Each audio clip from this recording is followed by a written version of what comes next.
주요 정치 이슈를 다루는 매일 챙겨봐야 할 뉴스를 시작하겠습니다.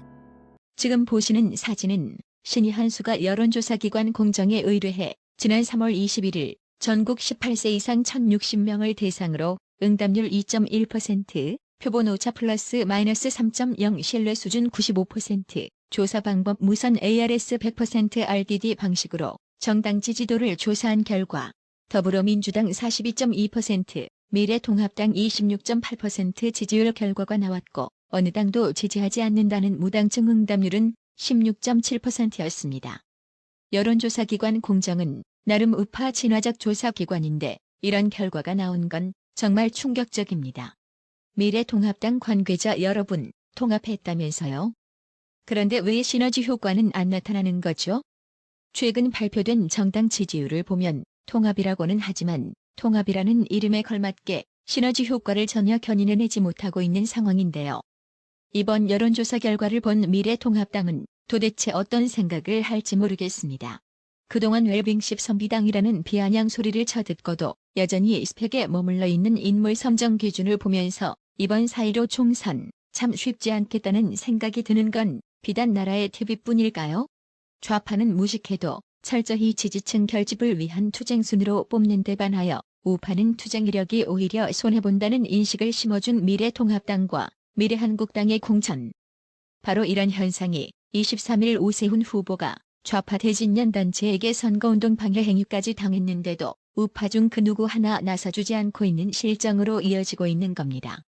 그동안 대구에서만 왜 그렇게 우한 폐렴 감염자가 많이 나오나 궁금해하시는 분들이 많았을 겁니다.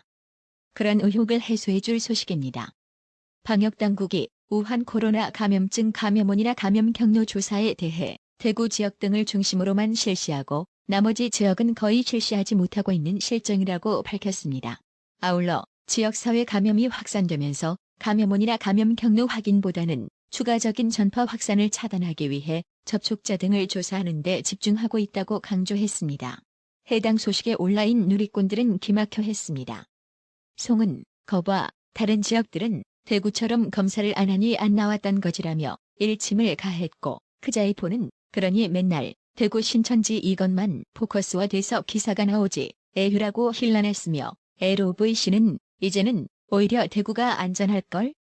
타 지역은 긴장하고 내 주변 누가 확진자일지도 모른다는 생각으로 지내야 한다라고 비꼬았습니다. 고열에 시달리면서도 병원 치료 한 번 못 받고 떠난 17세 소년. 21일이 발인이었습니다. 소년이 떠난 책상 위에 안경과 묵주가 놓여 있었습니다. 17살 정모군이 남긴 물건들입니다. 정군의 어머니는 그대로 지퍼 에어백에 쌓여서 갔어요. 일반적으로 들어갔으면 제가 손도 잡아주고 옆에서 조금 뭐라도 해줬을 텐데. 우한 코로나 검사 결과가 나오지 않았다는 이유로 어머니는 떠나는 아들을 만질 수 없었습니다. 장례는 어제 끝났지만 부모는 물건에 손을 댈 수 없습니다. 끝내 아들의 손 한 번 잡아주지 못한 게 한이 될 뿐입니다. 이 역시 우한 코로나 검사 결과가 나오지 않았다는 이유였습니다. 숨진 정군의 아버지는 왜 그렇게 순진했을까? 차라리 종합병원 억지로 밀고 들어갔으면 애한테 조금이나 그렇게 하라는 대로 한 내가 바보조라며 아들을 허망하게 떠나보낸 걸 자책했습니다. 이제 남은 건 부모에게 돌아온 건 수백만 원이 넘는 병원비 청구서뿐입니다.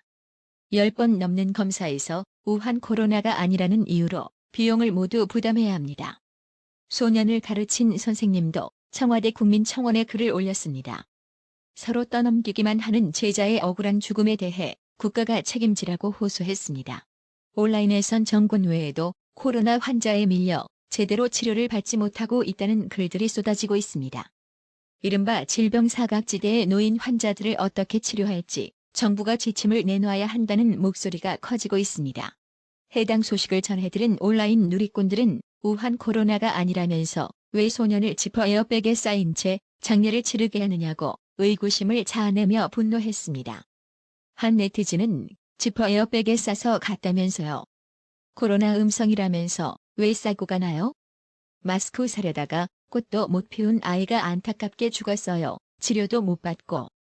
국가에서 손해배상 해줘야 합니다라고 격분했습니다. 23일 장례식에는 정군의 부모와 3형제 중 22세 둘째 형 정군이 다니던 경산 사동 성당의 지인 등 10여 명만 자리를 지켰습니다. 사람이 많으면 코로나 감염 우려가 있어 추모객을 제한했습니다. 가족들은 정군의 유골함에 마지막 선물을 얹었습니다. 군장병인 둘째 형은 내가 자랑스럽다고 해준 모습을 보여주려고 군복을 입었다면서 군용 배지를 넣었습니다. 형을 따라 한국해양대학교에 들어가 해군 ROTC가 되고 싶다던 정군을 위한 선물이었습니다. 정군의 할머니와 외할머니는 5만 원 지폐를 한 장씩 얹었습니다. 유골함을 묻던 묘원 관계자들은 노잣돈은 묻지 않는다고 했으나 두 할머니가 내 강아지 밥이라도 먹여야 할 거 아니냐며 울먹이자 더는 말리지 못했습니다. 영남대 병원의 17세 소년 검사 오류 논란이 일단락됐습니다. 사망한 17세 고교생이 우한 코로나 감염증 검사에서 일부 양성 소견을 받은 것과 관련해 보건당국이 영남대 병원의 오염을 이유로 들었다가 일시적 일부 오염이라고 범위를 축소하면서였습니다. 고교생 검체만 일부 오염됐고 병원 검사 전체적으로는 문제가 없다는 의미입니다. 하지만 이 과정에서 보건당국이 보여준 경솔한 자세는 두고두고 논란거리로 남을 전망입니다. 방대본의 오류 발표로 인해 영남대 병원 콜센터가 마비됐습니다. 검사 비용 환불을 요구하는 사람부터 이제껏 실시한 5천여 건의 검사 결과가 맞느냐는 의문까지 문의 전화가 쏟아졌습니다. 병원 내부에선 우한 코로나 사태가 터지고 최전선에서 환자를 살려온 의료진에 대한 배려가 부족하다는 원망 섞인 목소리가 흘러나왔습니다. 익명의 직원은 한 달 동안 최선을 다했는데 정부 한마디에 허무하고 황당하다고 했습니다. 의료계도 정부가 의료진의 사기를 꺾었다고 지적합니다.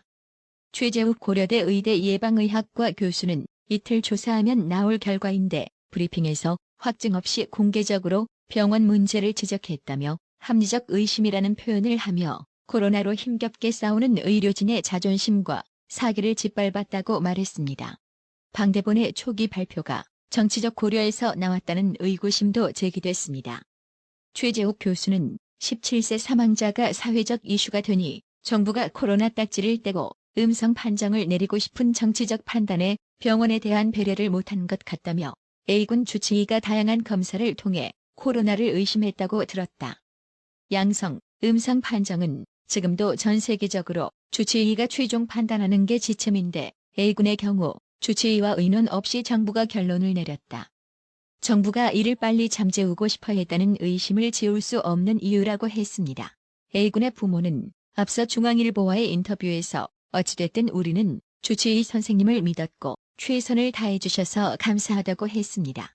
주치의가 아들의 사인에 코로나라고 썼던 사망 진단서를 회수하면서 다시 일반 폐렴으로 수정할 수 있다고 이야기했을 때에도 부모는 곧바로 수긍했습니다. 그런데 정부는 의료진에 대한 신뢰보다 책임을 지웠습니다. 전쟁터에 나가 있는 의료진의 사기를 북돋워주지는 못할 망정 꺾지는 말아야 합니다. 문재인은 지난 2015년 6월 15일 메르스 사태 당시 새정치민주연합 당대표 시절 박근혜 정부를 향해 정부가 메르스 슈퍼 전파자라며 박 대통령에게 사과를 요구하는 특별 성명을 발표했습니다. 또 정부의 책임을 부처나 민간 기업에 떠넘기지 말라고 했었지요. 이렇게 말했던 문재인은 우한 폐렴으로 100명 이상 사망자가 나온 상황에서도 국민에게 사과하기는커녕 아직 우한 폐렴 사태가 종식되지도 않는 가운데서도 정부와 일부 지방자치단체가 우한 코로나 감염증 대응에 있어 과실이 있는 의료기관 등에 대한 형사고발 및 구상권 청구 검토 의사를 밝히며 의료계의 거센 반발을 불러일으키고 있습니다. 대한의사협회는 오는 25일까지 경기 성남시의 분당재생병원 형사고발과 질병관리본부의 요양병원에 대한 손해배상 청구 계획 등을 정부가 철회하지 않으면 민간 병원의 선별진료소를 폐쇄하겠다고 밝혔습니다. 또 대구, 경북 등에서 자원봉사 중인 의사에게도 철수토록 하겠다는 내용의 통보문을 정부에 전달키로 했습니다. 최대집 의협회장은 23일 문화일보와의 통화에서 이번 주 중반까지 분당재생병원에 대한 형사고발과 감염관리 수칙을 지키지 않은 요양병원에 대한 손해배상 청구 계획 등을 철회하고 조치에 대해 사과하라는 내용의 공문을 성남시와 질본에 전달할 것이라고 말했습니다. 의협은 23일 오후 이 같은 내용을 담은 성명문을 발표한 뒤 곧장 공문을 발송했습니다.